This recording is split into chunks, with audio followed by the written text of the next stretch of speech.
Winter lay across the valley like a long unbroken sigh, the kind that cooled the bones and softened every sound, until even the wind felt like it whispered through wool. Snow draped itself over the cottonwoods, pooled against the fence posts, and stretched toward the dim mountains where morning light had not yet bothered to rise.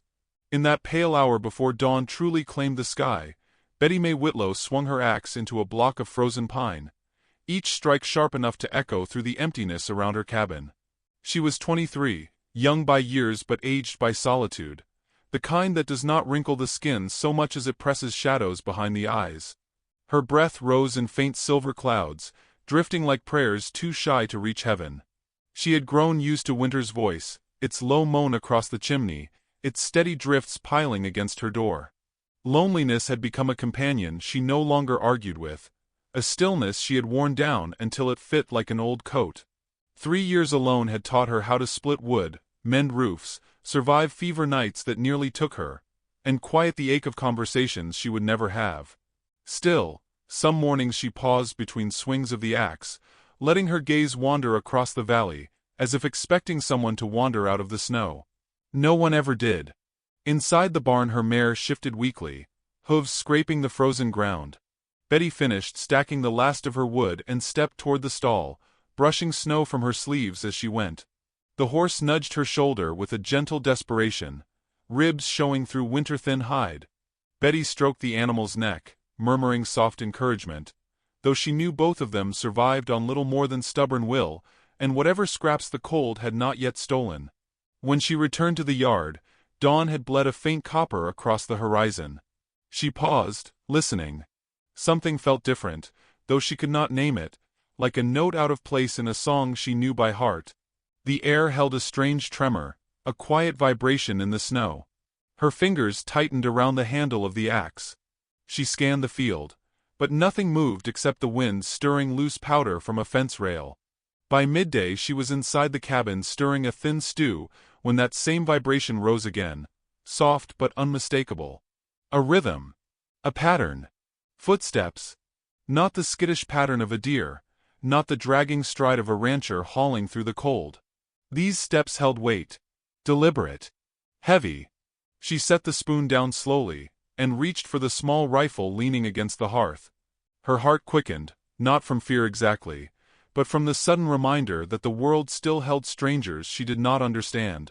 The steps grew closer until she could feel them through the floorboards. She moved to the door, rested one hand on the latch, and steadied her breath. Snow dusted the window, warping the shapes outside into pale ghosts. She swallowed and pulled the door open. A giant stood before her. He towered in the fading light, shoulders broad, chest bare beneath a draped hide cloak dusted in snow. Muscles carved by wind and years of endurance shifted as he breathed.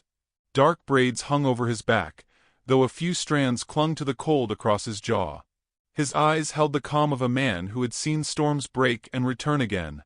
An Apache, undeniably, unmistakably, yet his presence carried no threat. Only a solemn purpose. Behind him, resting on a low hide stretcher dragged through the snow, lay an old man with hair white as the storm around them. His age seemed carved deeper than a century, body frail and shaking under layers of woven cloth. Frost clung to his lashes like tiny crystals preparing to claim him. Betty gripped the rifle tighter, though something about the scene struck her speechless. The giant lifted one hand slowly, palm open, offering peace rather than challenge. "My father is sick," he said, his voice low and rough like stone warmed by the sun. "The storm came early. We meant to camp by the river, but he grew weak. We seek shelter. Only for one night." Betty's breath trembled in the cold air. She knew what the town would say, what Reuben Keller would say, loud enough for everyone to hear. Reuben, with his hard jaw and harder pride, the man who once pretended to court her only to mock her silence when she couldn't give him the lively spirit he wanted to show off. He had called her too quiet, too soft, too strange to be a ranch wife. That humiliation still lingered like frost in her blood. And now a giant stranger waited for her answer, carrying a man who looked half a breath from the grave. Her gaze drifted to the old man's trembling hands. She saw death weaken him with every passing second. A memory flickered. Her mother's fever, her father's stillness, the helplessness that carved itself into her chest. She had not been able to save her own family. But she could save someone now. Betty lowered the rifle. "Bring him in," she whispered. The giant nodded once, gratitude silent but present like heat from a fire. He lifted his father with a tenderness that contradicted his size, as if carrying something sacred. Inside the cabin, Betty pushed aside her blankets and cleared space near the hearth. She fetched warm water, wrapped the old man in her thickest quilt, and whispered soft words she hadn't spoken to another soul in years. The giant knelt at his father's side, his breath uneven with worry. For a moment he looked at Betty with a quiet intensity, as though measuring the strength beneath her gentleness. She felt the weight of that gaze, heavy yet not unkind, and something inside her shifted like a thaw beginning deep under snow. Outside, the wind rose, sharp and warning. The storm was coming fast, swallowing the last light of day. Betty glanced at the door, then at the man kneeling in her cabin, this stranger carved from mountains and sorrow. She felt the world turning toward something she could not yet name. And as the first furious gust rattled the walls, the old man opened his eyes, fixed them on her, and whispered with surprising clarity, "The valley sent you to us." The wind howled, the giant stiffened, and Betty's heart stumbled, because she realized the night would not pass as simply as they hoped. Night folded itself around the cabin like a great wool blanket, thick enough to muffle the storm that clawed at the eaves. Inside, the fire cracked softly, exhaling small sparks that clung to the dimness before vanishing. Betty knelt beside the hearth, ladling hot broth into a wooden bowl, her hands steady though her heartbeat insisted on reminding her she was no longer alone. The giant Apache sat close to his father, one hand on the old man's shoulder, his presence filling the room the way mountains fill a horizon. He had introduced himself quietly after settling his father near the fire. Ken Redfeather. A name shaped by wind and stone. Betty repeated it once under her breath, letting the syllables roll through her mind with unexpected warmth. Shauna, the frail elder with hair white as moonlit frost, stirred weakly when Ken lifted the bowl to his lips. His eyes fluttered open, pupils reflecting the flicker of flames. Betty watched from a careful distance, not wanting to intrude, yet unable to look away from the tenderness in Ken's expression as he coaxed his father to drink. There was a reverence there, a kind she had not seen since childhood, when her father would lift her small hands to help guide a seed into the soil. That memory struck her with the soft pain of something precious long lost. When Shauna managed a few swallows, Ken set the bowl down and murmured a quiet word in his native tongue. It hummed low and soothing, carrying centuries of meaning she did not understand but nonetheless felt. The old man's breathing calmed. Ken's shoulders eased. And Betty found herself moving toward them, drawn by instinct rather than choice. She crouched beside Shauna and touched his forehead, gauging the fever. Warm but not burning. Manageable. She shifted a blanket higher over his chest. Ken watched her hands as if trying to memorize the shape of her care. She pretended not to notice, though the awareness of his gaze made her breath come a little faster. "You have strength," he said at last, voice pitched low enough to blend with the crackle of fire. "Most would have turned us away." Betty looked down at the blanket she smoothed, unsure how to answer. "I've known too much loss to ignore someone else's," she said softly. "Besides, a storm like this doesn't forgive pride." He nodded, studying her with an expression unreadable but not cold. She rose to her feet, brushing dust from her skirt, and turned toward the pot still steaming on the stove. "You should eat," she said, not daring to sound like she was offering him anything more than food. He did not argue. When she handed him a bowl, his fingers brushed hers. The touch was brief, almost accidental, yet it startled her with its gentleness. His hands were large, roughened by work and weather, but there was nothing harsh in the way they accepted the heat of the bowl. She retreated a step, recovering in the quiet. They ate without speaking, letting the fire fill the silence between them. Outside, the storm slammed against the walls hard enough to rattle the windows, demanding attention. Ken glanced toward the door. He shifted slightly, instinctively positioning himself between danger and his father. Betty noticed, and something inside her tightened. Not fear but recognition. This was a man who protected before he questioned. Shauna drifted into a restless sleep, mumbling fragments of memories through cracked lips. Ta Ken leaned forward, listening with the patience of a man accustomed to long nights of vigilance. Betty watched him for a moment before forcing herself to look away. She gathered a few stray logs and fed them into the fire, letting the glow brush over her face. The warmth felt like a hand cupped against her cheek. "You're cold," he observed quietly. She nearly argued, but the truth softened her pride. "Winter gets into the bones," she admitted. "Sometimes it feels as though it never leaves." His gaze lingered on her then, steady and searching. "Even the deepest winter ends." The words were simple, but spoken with a conviction that unsettled her. She turned away quickly, pretending to adjust the kettle. Outside the wind howled again, and the cabin shuddered. Betty tightened her jaw against the sound. She had weathered storms alone before, yet she had never felt the room tremble the way it trembled now, with the presence of a man whose silence carried its own kind of weight. As the night deepened, Shannon's breathing grew uneven. Betty hurried to his side, dipping a cloth into cool water and laying it across his brow. Ta Ken's jaw tensed. A shadow flickered through his eyes, something between fear and fury at his own helplessness. Betty touched his arm lightly. The simple contact grounded them both. "He is fighting," she whispered. "And he's not alone." Ta Ken's breath softened. "In our stories," he murmured, "the winter spirits test the old ones first, to see if they still remember how to stand." A faint smile tugged at her lips. "Then we'll help him stand." They worked together through stretches of tense quiet, adjusting blankets, feeding small sips of warm broth, pressing cool cloths against fevered skin. The closeness between them grew with each shared motion, each exchanged glance. Not romantic, not yet.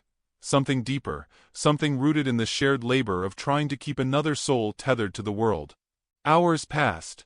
The wind thrashed itself into exhaustion. The fire burned low. Shannon's breathing finally steadied into a fragile rhythm, thin but stable. Relief washed through Ta Ken's features, loosening the dark lines carved by worry. Betty let her shoulders slump, fatigue settling into her limbs like settling ash. "You should sleep," she said, though her voice trembled from weariness. "I will rest when he does," Ta Ken replied. "And he rests now." But he didn't lie down. He simply sat beside his father, spine straight despite the strain. Betty fetched a blanket and offered it to him. Their eyes met. For a heartbeat the room felt too small for the distance between them, too intimate for strangers, too warm for people who had spent years learning not to trust warmth. He accepted the blanket. "Thank you, Betty." Her name on his tongue startled her. She turned away, pretending to check the window again. The storm had quieted, but the night was far from finished. As she reached to latch the shutter, a sound rose beneath the lingering whisper of wind.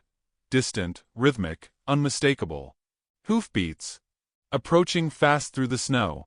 She froze, breath caught in her throat, as Ta Ken rose silently behind her. The warmth of his presence a shield she had not asked for but suddenly needed. Outside, the unseen rider drew nearer, and with every beat of the horse's stride, Betty felt the night twist toward something dangerous, something that would not wait until morning to reveal itself. Hoofbeats shattered the last fragile calm of night, pounding through the thinning storm like a fist against a fragile door.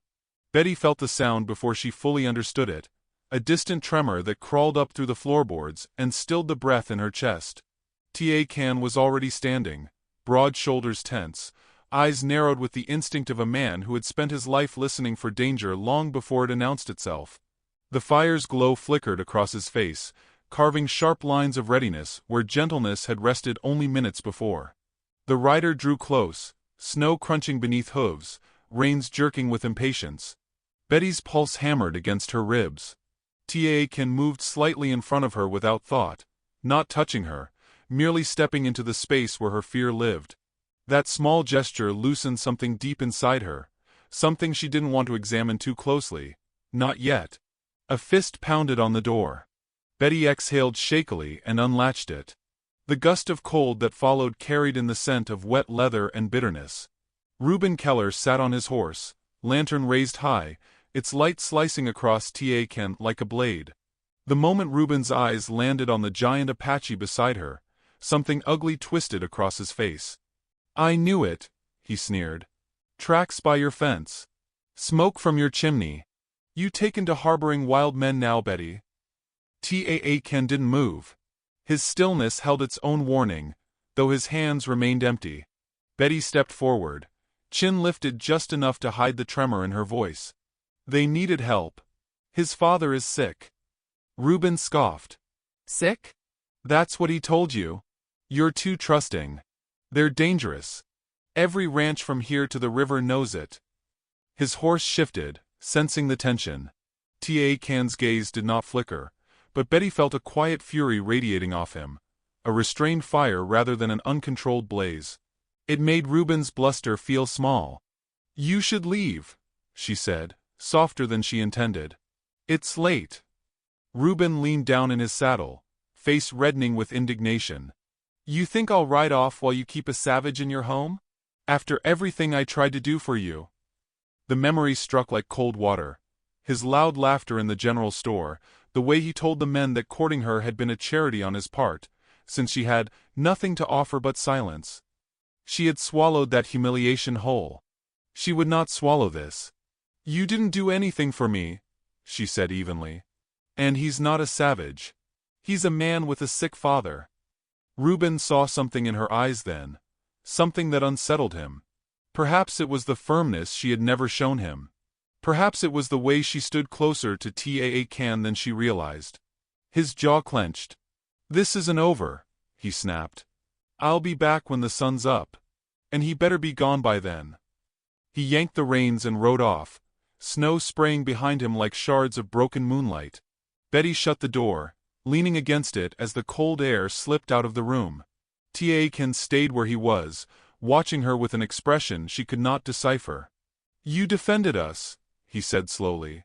She forced a breath. "You didn't threaten me." He did. A faint tension softened around his shoulders. "Many fear my people. They do not see our hearts, only the stories they tell to feed their own fear." Betty turned toward the hearth, her fingers numb from more than cold. "I know what it's like to be judged before someone knows you." Her voice wavered. "I know what it's like to be misunderstood." T'Ken regarded her with a quiet understanding. He seemed on the verge of speaking, but the sound of Shauna coughing pulled both their attention. They moved to the old man together, kneeling as one. His breath rattled like dry leaves, each exhale a fight. Betty held a cup of water to his lips. T'Ken steadied his father's shaking hand. Their movements intertwined. Two strangers suddenly bound by the fragile thread of another man's life. Hours passed in slow, deliberate care. Dawn seeped through the window in thin gray ribbons. Shauna drifted between sleep and waking, mumbling in Apache, his voice thin as paper. At one point he reached out blindly, fingers brushing Betty's sleeve. T'Ken watched the motion with softened eyes. "He says you are gentle," T'Ken murmured. Betty swallowed. "He doesn't even know me." T'Ken shook his head. "My father sees with memory, not sight. Gentleness is something the spirit carries. He feels it." The words warmed her more deeply than the fire. She didn't know how to hold them, so she said nothing. Instead she checked the fever again, relieved to find it had eased slightly. T'Ken's shoulders dropped, exhaustion carving faint lines along his temple. Without thinking, she placed her hand lightly on his forearm. The heat of his skin startled her, as did the way he stilled under her touch. "He's improving," she whispered. "You're doing everything right." Something flickered in his eyes, a gratitude deeper than words. She pulled her hand back slowly, afraid she had crossed a line neither of them fully understood yet. When the first streak of morning light touched the snow outside, T'Ken stepped out to gather more firewood. Betty watched from the doorway as he moved through the white world with quiet strength. His breath rose in soft clouds, his chest bare despite the cold, his movements sure and deliberate. The sight stirred something warm and unfamiliar inside her, a feeling she tried to bury before it took root. She was turning away when she noticed movement down the valley. Two riders, heading fast. Her stomach tightened. Reuben hadn't waited until sunrise after all. Taakan noticed them a moment later. He returned to the cabin quickly, closing the door behind him. He didn't touch her, didn't speak reassurance he couldn't promise. Yet she felt steadier simply because he stood beside her. "Will they try to force you out?" she asked, voice barely above a whisper. Taakan lifted his chin, calm but resolute. "If they try, they will learn I do not break easily." Betty's breath trembled. Fear, anger, and something fiercely protective surged through her all at once. She glanced at Shauna, still sleeping, then at the approaching riders. The world outside darkened with danger and snow. Inside, her pulse hammered with a truth she had not expected. She was more afraid of losing Taakan and his father than she was of Reuben's men. And as the riders drew near, Reuben's voice cut through the icy air. "Bring him out, Betty. Or we'll come in." Reuben's voice sliced through the morning like a rusted blade, rough with anger, sharpened by something uglier than fear. Betty felt the sound settle in her chest, cold and unwelcome. Taakan moved toward the door without haste, but with the quiet steadiness of a man who had weathered storms far harsher than this. Through the window, the riders slowed their horses, snow bursting beneath each step as frost-gray breath curled from their nostrils. Reuben sat rigid in the saddle, jaw clenched tight, hatred rising like steam from heated iron. Betty stepped beside Taakan before he could speak. She didn't touch him, not yet, but proximity alone felt like a declaration she wasn't brave enough to name aloud. Reuben saw the space between them and his face twisted, not in shock, but in some wounded pride that made his next words spit out like sparks. "You chose them," he barked. "Over your own people?" Betty steadied her breath, though her hands trembled. "I chose compassion," she answered. "Your anger won't change that." Reuben scoffed, but his eyes darted to Taakan with a hesitation he'd never shown before. The giant's silence unsettled him more than any threat could. The two ranch hands behind him shifted uneasily, glancing between their leader and the towering man standing still as bedrock. "This ain't charity land," Reuben snapped. "And I'm not letting some." He didn't finish. Shanna's cough erupted from inside the cabin, raw and tearing, the kind of sound that made even hardened men flinch. Betty darted back to him, instinct overriding every other fear. Taakan followed, kneeling at his father's side while Reuben dismounted with a thud, boots crunching through the half-melted snow. Shanna's body shuddered violently as fever surged again, his breath fracturing into shallow gasps. Betty pressed a cloth to his brow, helplessness clawing at her. She whispered encouragement, half prayer, half plea, while the old man's fingers tightened around hers with surprising strength. Taakan murmured words in his native tongue, voice low, steady, but edged with desperation. Reuben stepped inside the doorway, brushing snow from his jacket. "If he's dying," he said coldly, "then more reason they should leave before trouble follows." Taakan rose, slow and deliberate. For a heartbeat the room stilled, the air thickening with something that hummed beneath the skin. He didn't lunge. He didn't shout. He simply moved closer to Reuben, until the rancher had to tilt his head upward to meet his gaze. "Leave," Taakan said, voice deep as distant thunder. "Your anger does not belong here." Reuben's bravado cracked. He stepped back, boots slipping slightly on the threshold. "This ain't finished," he muttered, gesturing sharply to his men. They retreated into the cold, but Reuben stopped at the door. His eyes darted once more to Betty. "You're choosing the wrong side," he said. "You don't know what you're inviting into your home." Betty's reply came without hesitation. "I know exactly who I invited. And I know who I didn't." Reuben flinched, then turned sharply, riding off with anger snapping at his heels. Any victory in that moment vanished the instant Shanna's breath broke into a ragged rasp. Taakan dropped to his knees again, panic flickering across his features. Betty helped him lift Shauna, propping him upright as the old man tried to speak. His voice came thin, like wind failing through brittle reeds. "Taakan, the world grows quiet." "No," Taakan whispered fiercely. "Stay. Rest. You will stand again."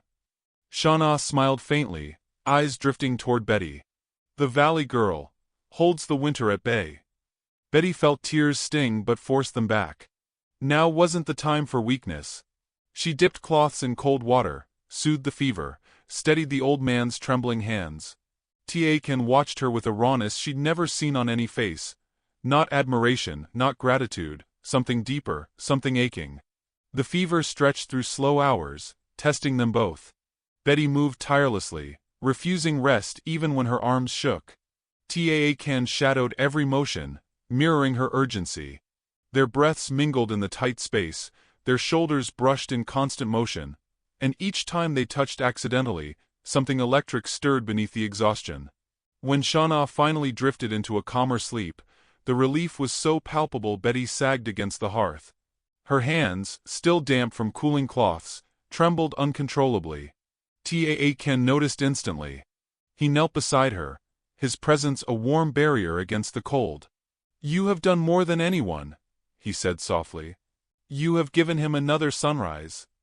Betty tried to smile, but the weight of the morning pressed heavily on her. "I just don't want him to suffer."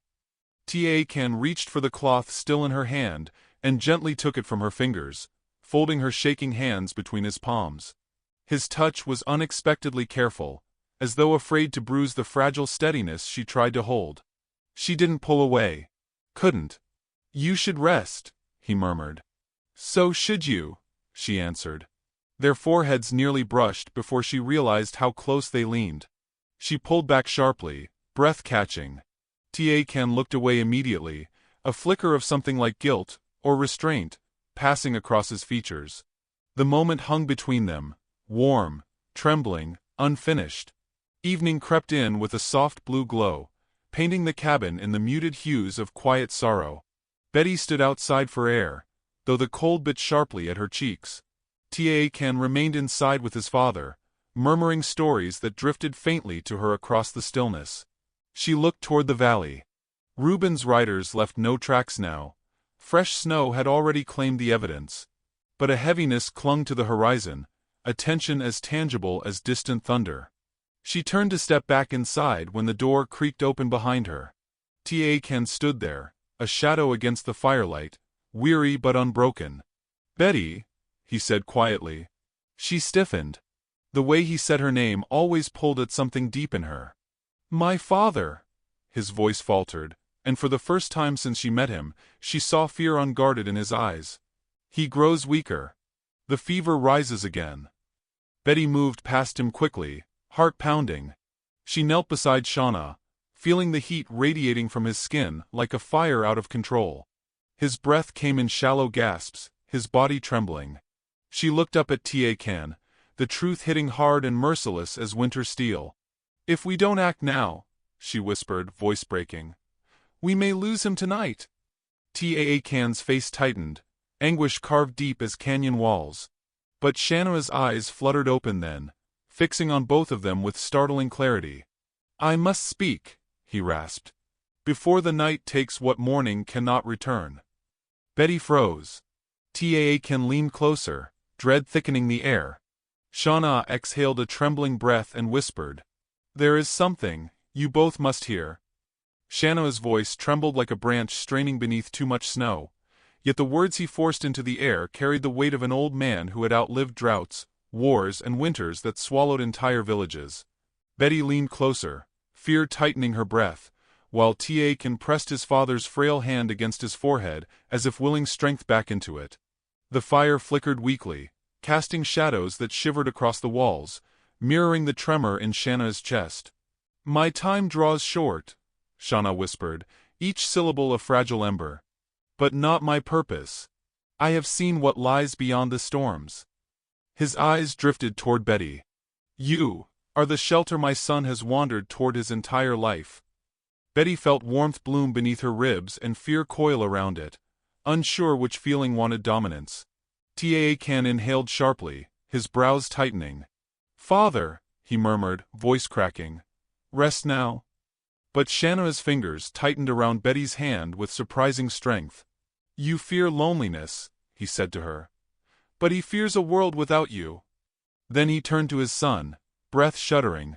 "Let yourself be seen, my child. Do not carry your heart like a weapon." Lay it down where it can grow.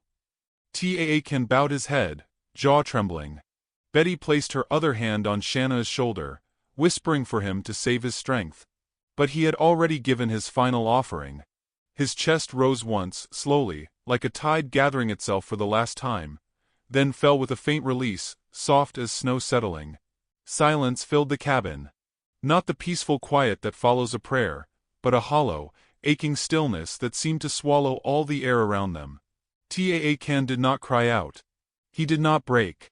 He simply lowered his forehead onto his father's still hand, and let grief pass through him with the dignity of a man who had carried too many losses to ever hide from another. Betty felt tears rise hot in her eyes, blurring the world into streaks of firelight and shadows. She knelt beside him without hesitation, her hand finding his shoulder. At first he did not react. But slowly, as the weight of grief settled into his bones, he leaned just a fraction toward her, as though the earth beneath him needed her presence to remain steady. Outside, the wind began to wail. It rose slowly at first, then grew into a vicious howl that rattled the shutters, shaking the small cabin from its foundation. Snow struck the windows in frantic bursts. The storm had returned, stronger than before, sweeping down the valley with furious intent. Taakan lifted his head. "We must bury him before the ground turns to ice," he said, voice low and rough with unshed sorrow. Betty shook her head. "You can't go out there. The storm will kill you." But he was already rising, gathering the woven blanket beneath which Shanna lay. When he lifted his father's body, the full magnitude of his grief became visible, his broad shoulders trembling, his breath uneven. He carried Shanna as though he were a child once more, wrapping him close against his chest. Betty hurried to his side. "Let me help." "You have already done more than any soul could," he replied. Yet he did not stop her when she opened the door, bracing herself against the violent gust that roared inside. Together they stepped into the storm. Snow carved at their faces like shattered glass. The wind shrieked, drowning out even the memory of peace. Taakan trudged forward, boots sinking deep, each step a battle. Betty stayed beside him, clutching his arm for balance. Lantern light sputtered between them, its glow small but stubborn, refusing to surrender to the darkness. They reached the small rise where the cottonwoods stood like weary guardians. Taakan laid his father down beneath their branches. Betty held the lantern steady while he worked through the ice-packed ground with bare hands at first, then with a spade, each strike echoing the torment in his chest. "Let me dig," she pleaded. He shook his head. "This is my duty." But his breath shook. His movement slowed. The storm pressed harder, as if determined to steal even the strength left in him. Finally, when the earth yielded enough, Taakan lowered his father gently into the ground. The storm muted for a heartbeat, as if granting a final moment of respect. Betty placed her hand on Taakan's back, whispering a prayer she barely remembered but somehow needed. He covered Shanna's body with earth, his hands trembling with the weight of goodbye. When the last handful of snow-covered soil fell, Taakan's body swayed. Betty caught his arm, pulling him close before he collapsed into the wind.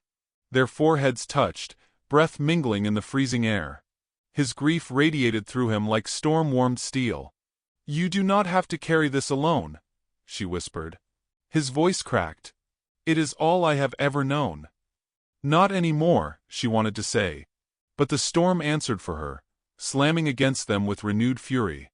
They stumbled back toward the cabin, holding each other through the chaos, moving as though bound by something stronger than fear. Inside, firelight welcomed them. The door slammed shut behind them, sealing out the storm's rage. Taakan sank to his knees, breath ragged, grief spilling over at last in a silent collapse of shoulders and spirit. Betty knelt in front of him, cupping his face with trembling hands. He didn't resist. His eyes lifted to hers, filled with a vulnerability that pierced straight through her. "I am lost without him," he whispered. "No," she breathed. "You are lost when you believe you must walk alone." A quiet moment stretched between them. The storm roared outside, but inside the cabin, something warmer pressed near, as fragile and powerful as dawn. Taakan reached for her hands, holding them with a desperation that held no violence, only truth. "Betty!" I have tried to stay silent, but my silence now would be a coward's choice. Her pulse quickened. She didn't speak, didn't move, only watched him with fearful hope. I came seeking shelter for my father, he said, voice low, reverent. But I found something I did not expect. Someone I did not expect. His breath shuddered. My heart finds peace in your presence. I cannot turn from that. Not now. Not ever. Her breath caught, frozen and burning at once. The confession hung between them like a fire that had finally found tinder. She leaned closer, forehead resting against his. I feel it too, she whispered. From the moment you entered my door, something inside me awakened. Their lips met, not with urgency, but with the slow, trembling certainty of two souls discovering the warmth they both feared was impossible. Outside, the storm surrendered. The world stilled. And when they pulled apart, breathless and changed, dawn broke quietly along the horizon, as if honoring a new beginning born from the heart of winter.